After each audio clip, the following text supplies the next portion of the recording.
Everybody, up at the Great Salt Lake today, and we're gonna ride the Great Salt Lake. I'll try to do some history and stuff like that. Hope you enjoy it. Welcome to Ride Along. Let's go.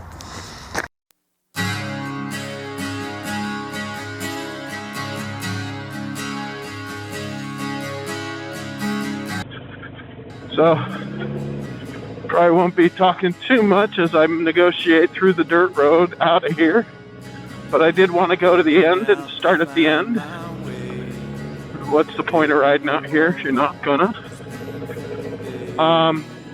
So the Great Salt Lake is the largest inland body of water in the United States to the Great Lakes from here. So basically, it's really, really big. Let's see, what other stupid facts do I know? I think it's about 34 deep, 34 feet deep at its deepest, but it's not very deep in a lot of spots. It's very, very salty, that's the name. And as you can see, this road is a pain in the ass. But that does not have anything to do with the water. In the darkness where it lives, in the darkness where my mind now goes, Lord, I'm coming home, I'm gonna find you.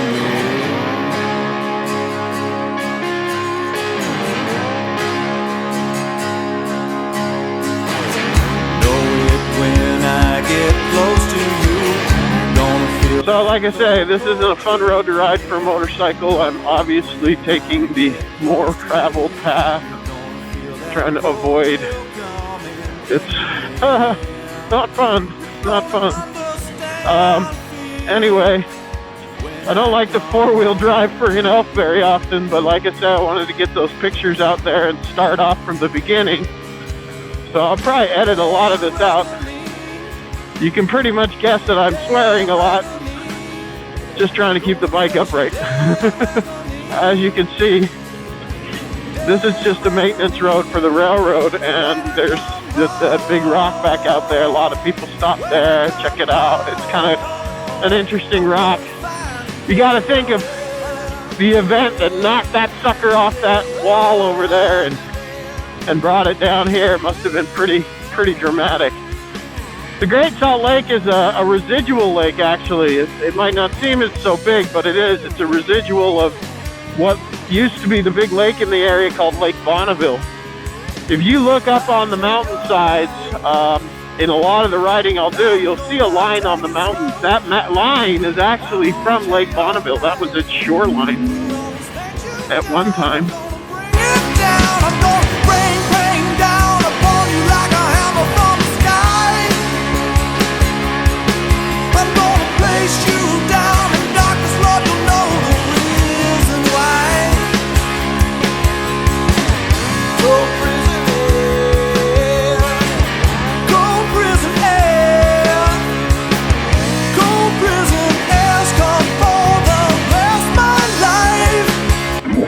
Like I said, I was going to stop here, so let's do that.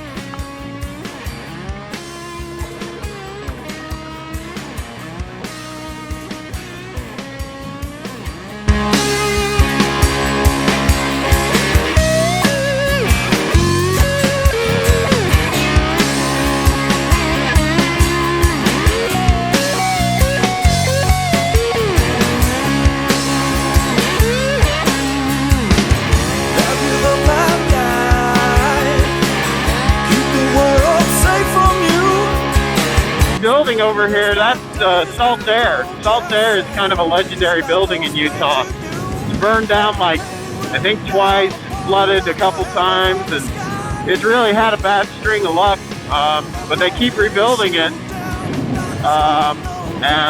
This latest rebuild has made it kind of a concert hall. In fact, I'm going to go see Macklemore a couple months up here. That'll be a good show. I can't wait for it.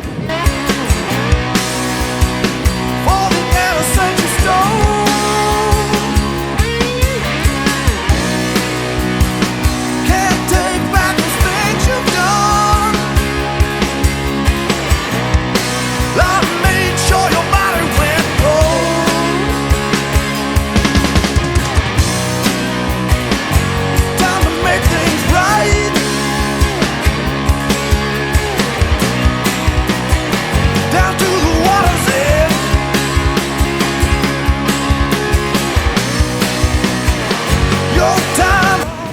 So this is the little frontage road that runs along the Great Salt Lake. If you could smell right now, you would not be so pleasant. And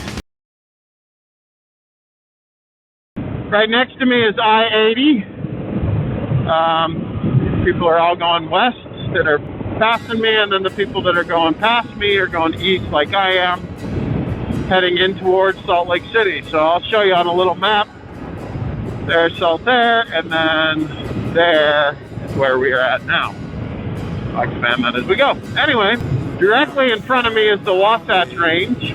This mountain set over here on my left is Antelope Island. Maybe we'll go out and do a ride there this summer. It might be interesting. A lot of people ride out there, to be honest with you. I've never ridden out there. I think I've been out there in a car a couple times. But so that mountain range is inspiration for any author. It certainly inspired a couple of my series. My biggest series that was inspired by it was probably In the Blood. I have a book of In the Blood that's available on Kindle. Ding, right there. Actually, scrape that. Don't go there yet. Check out reviews. Ding, right there. And then check out reviews. Let's see, reviews. And how about a story from it? And how about the first chapter? How about that? All three of those things. You try those three things, and then after that, if you like it, then go to Amazon and buy the book, or Nook for that matter. In the Blood. It is a 3-book series. There are 2 more books. They are complete, but they are currently not released.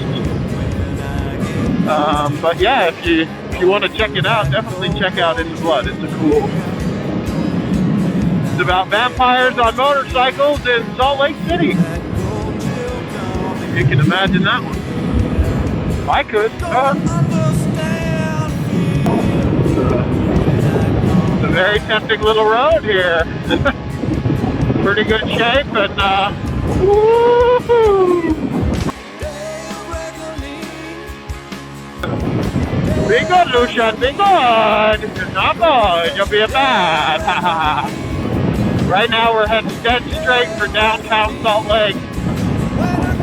So, kind of, I don't know if this is going to line up, but if you see in that little canyon there, that's the canyon I did last week, number 6 in Canyon Rust.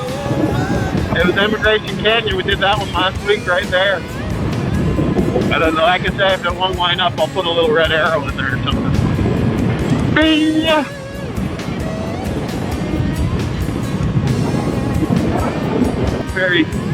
Very different vampire tale.